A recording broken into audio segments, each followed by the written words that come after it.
Friday, September 10th, and we're talking about a fresh S1. I'm your host, Dylan Lewis, and I'm joined by Fool.com's frugal fountain of free-flowing, foolish philosophies, Brian Feroldi. Brian, how you doing? Dylan, I survived my first week of sending my kids back to school. Everybody has a smile on their face, so I'm in a great mood. How are you doing? You look cheery. You know, we're taping this within our member live stream, Motley Fool Live, and yeah, you don't look down at all by that. You look like you have survived, and you're thriving, Brian. My secret is that I do yoga right before I come on Industry Focus, and that always puts me in a good mood. It's amazing what a stretch will do for you, right? You know, just like kind of work the body out, make sure everything feels like it's being used. I'm doing well. I'm excited. We have an S1 show here. Always one of my favorite things to do. In this case, we have to give a shout out. We got this company recommended to us from Irritable Investor on Twitter, and the company is Freshworks, which I'm sure we will make many puns on throughout the show if history is any indication. Pretty interesting business, Brian. This is a relatively fresh prospectus that we're looking at. It has not been out that long. When I first learned about this company, this is a company focused on customer relationship management tools. I thought, another one?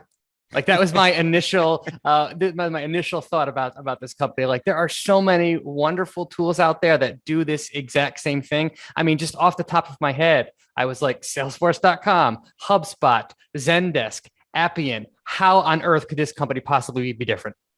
Yes, we will get into the magic quadrant for the company, the space that this company operates in. It is a crowded one for sure. And maybe we'll just go straight into the S1 and go from the company writing here on describing themselves. They say, we provide businesses of all sizes with modern SaaS products that are designed with the user in mind. We started with Freshdesk, our customer experience product, then later expanded our offering to include Freshservice, our IT service management product, and expanded our product offering to include more complete customer relationship management solution, which includes Salesforce and marketing automation. It gives you a pretty good lens into what we're talking about here. And yeah, Brian, those are some pretty crowded product categories already. They certainly are, but just digging into the quick history of this company, it does show signs that the company is clearly thinking with optionality in mind. As you pointed out, they started out with just a product that was focused on the consumer experience, but they have clearly entered other product categories. So they now have 5 total product categories, most of which are paid products, but they do have some tools that are downloadable for free. So they have Freshdesk, which is their flagship product, which is messaging service, customer contact service, customer success services, etc. They have Freshsales, which are tools focused on the needs of sales professionals. Freshmarketer, which is marketing tools. Freshteam, which is tools for HR departments. And Freshservice, which is for IT service departments. So they are really focused on providing a ton of back office tools for businesses. Yeah, and this is kind of one of those classic founder story type businesses. The business is currently run, the CEO and CTO are founders, started by Girish Mathrubootham. You'll see him referred to as G sometimes, as he is in the founder letter in the prospectus. And then there's Sean Krishnasamy, and they founded the company over a decade ago after G had run into issues where a TV was broken during transit, and he had made a very vocal and ultimately viral post about it, looking for some customer service help. The experience for him identified that increasingly, and this is, you have to kind of go back in time here. This is 2010. It's kind of quaint to think about. Companies need to be able to interact with customers in a lot of different avenues. And increasingly, with the advent of social in particular, Brian, users are far more in control of that dynamic than they used to be. There's no doubt that the tools that this company offers are must-have for businesses nowadays. Hosting them in the cloud just offers so many advantages. And to your point, one customer can go out, get on social media these days, and really create a bad PR fiasco for you. Having the tools in place to manage the customer relationship throughout the entire experience is crucial. Yep. And it's kind of an interesting business in the tech landscape because it was founded in Chennai, in India. It is headquartered in San Mateo. And for folks that are going to be interested in watching this one, the proposed ticker is FRSH. So just some details to keep in mind here. Brian, even in describing what the company does in the prospectus, we use the non-proper noun version of a company, right? We brought Salesforce into the conversation, but we were using it in the literal sense, lowercase s space lowercase f Salesforce. There's no shortage of companies that are interested in this space, and it's a big part of how the company even talks about themselves. I really like that because right up front in the shareholder letter from the CEO and founder to potential investors, they acknowledge all of the questions that I initially had about the business when I first heard about it. So I love this quote: "Freshworks is the company that wasn't supposed to win. Whether we could differentiate ourselves in a crowded market or compete with larger players, or build a global SaaS company from India, the doubts were always there, and people were not shy about telling me this over the years." I really like that honesty up front. And yet, despite those headwinds and my initial hesitation about the company, the numbers clearly show that this company is winning.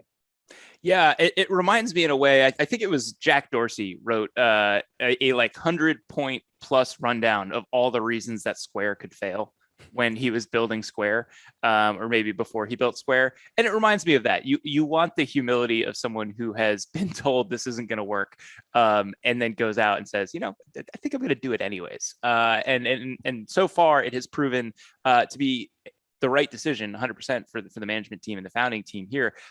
They are surprisingly large for a company that operates in a space with so many big players already. They have already attracted more than 52,000 customers in total. That number is growing at a rate of about 2,000 or so per quarter.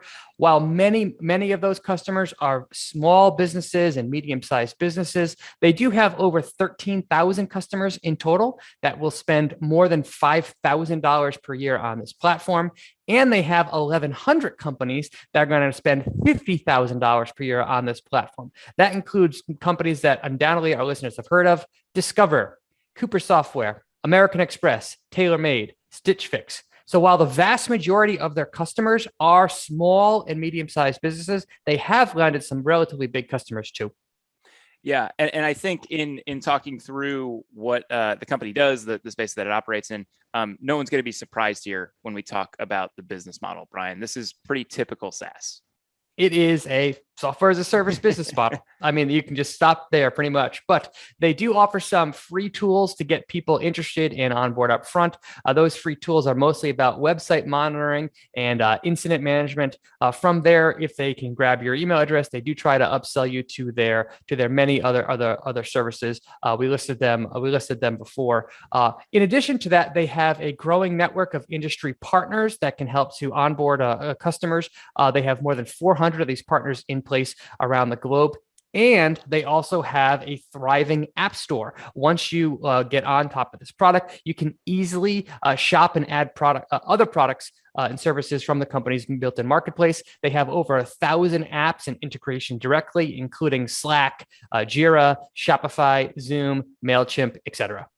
Yeah, and that's a playbook that we have seen a lot of other larger companies hit, and it's been incredibly successful. That's right. And the company does have the numbers to show that its growth strategy is clearly paying off. So the numbers that we do have so far for fiscal year 2020, total revenue was up 44% to $250 million. You look one line below that, and we see a 79% gross margin. High growth, high gross margin. Pretty good start so far. Now, on the bottom line, the company reported an operating loss of about $50 million. So in 2020, they were producing an operating loss. If you push forward to the first half of 2020, the numbers actually get better. Growth so far in the first half of 2020 was about 53%. So a slight acceleration sequentially. One thing to note is this company is losing money on the bottom line, but that is almost entirely due to their largest spending category, which is sales and marketing. They spend about 54% of total revenue on sales and marketing. That makes sense given how crowded the space is. However, on a free cash flow basis, the company is already free cash flow positive, generating about $4 million in the first half of 2021. Yeah, And just to clarify that, Brian, I think you might have had this right, but it's the first half of 2021, we saw some growth acceleration from revenue. You might have said 2020 in there. I just want to make sure we got that right for our listeners. But what I think is kind of interesting is if you look at the costs here, sales and marketing, huge part of it. We see R&D is also a relatively sizable part of it. Slimmer losses in 2021 so far than what we saw in 2020 for this business. A big part of that is reduction in R&D and SG&A spend. We know that customer acquisition is a really large part of how software companies grow, and very often, you got to pay to acquire those customers. So we'll have to keep an eye on that. But if you're looking holistically at the financials, it is a company that's moving closer and closer to profitability. And you love to see that a business that has already achieved relatively decent size can find accelerating revenue growth.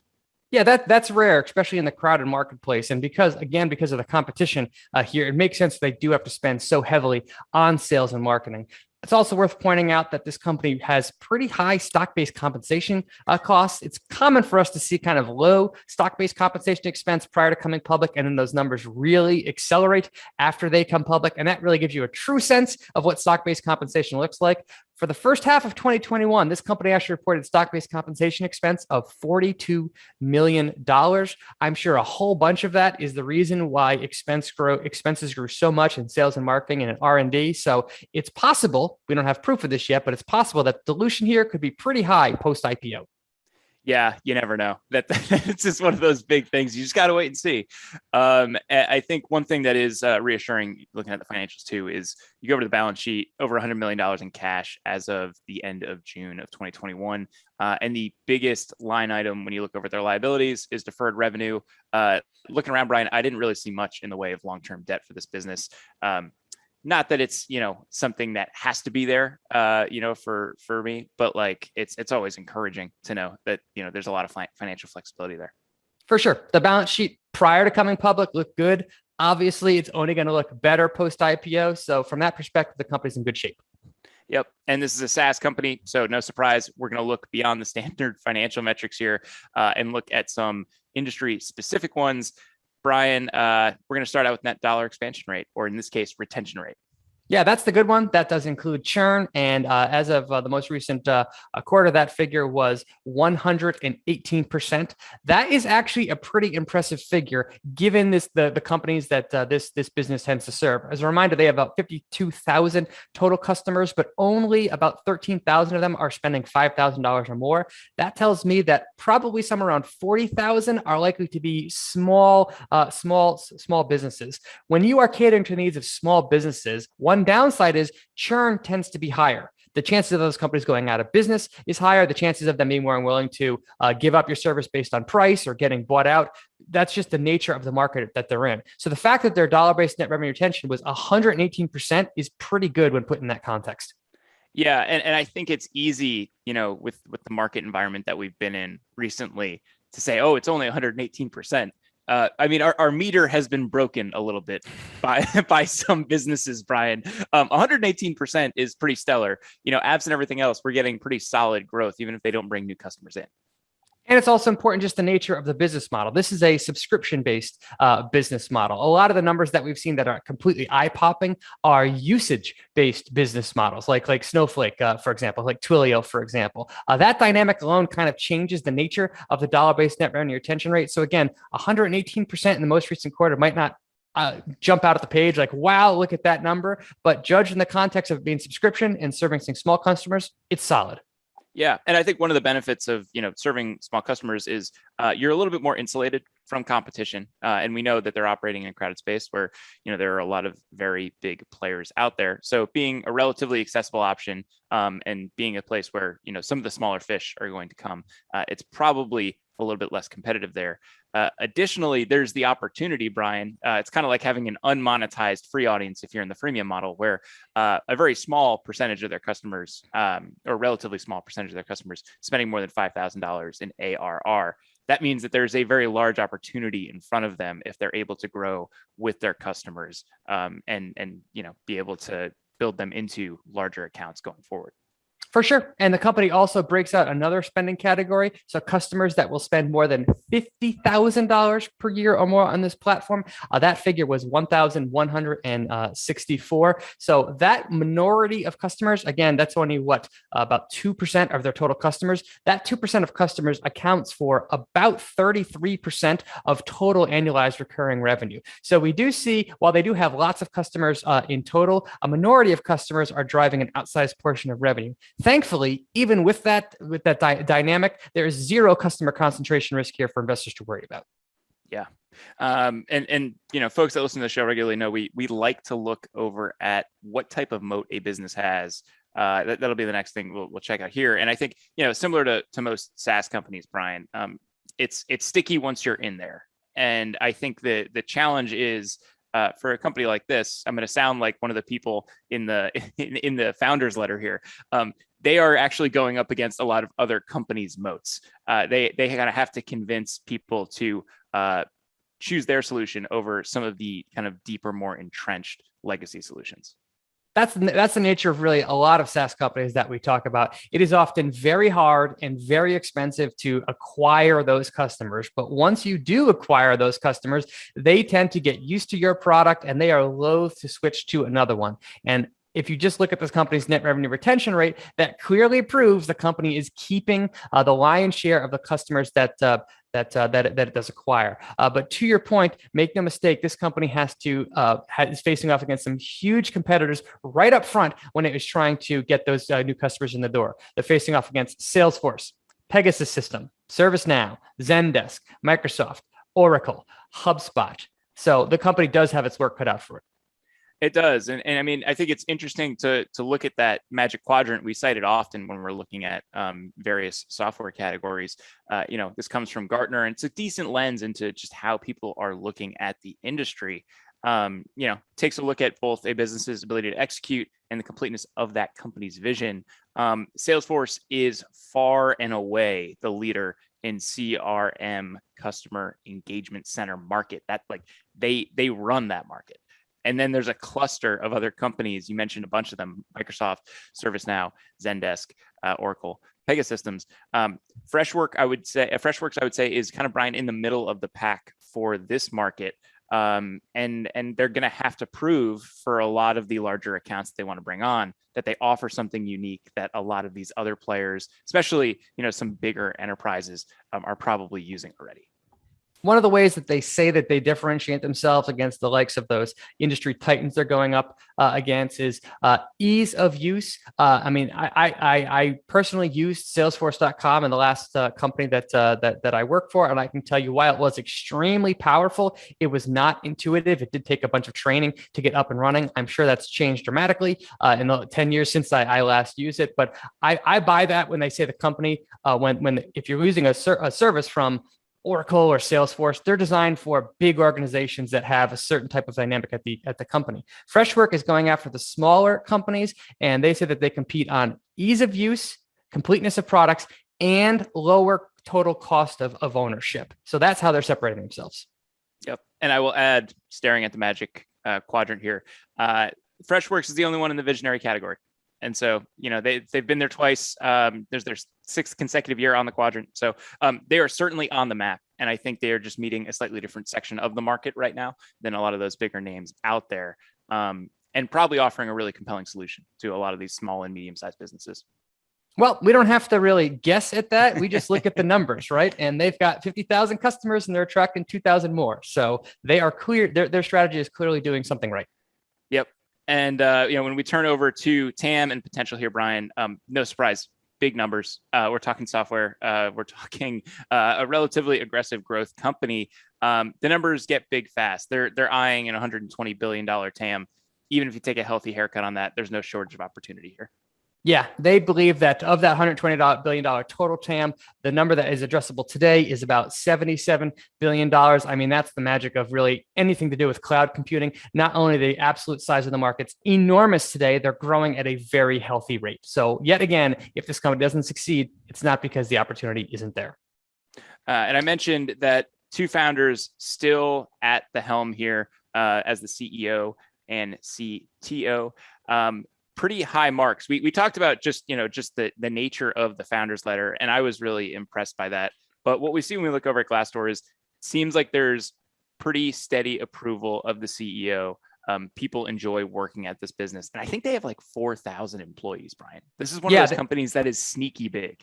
It is. It's much bigger than you would assume that it is. And I'm guessing a whole bunch of them are in sales and marketing to get people in the door and onboarding. But Glassdoor definitely has checks out here. The company itself gets 4.3 stars out of 5. The CEO gets a 97% approval rating, and that is on almost 500 reviews. So that is likely to be an accurate representation of what it's like to work at the company.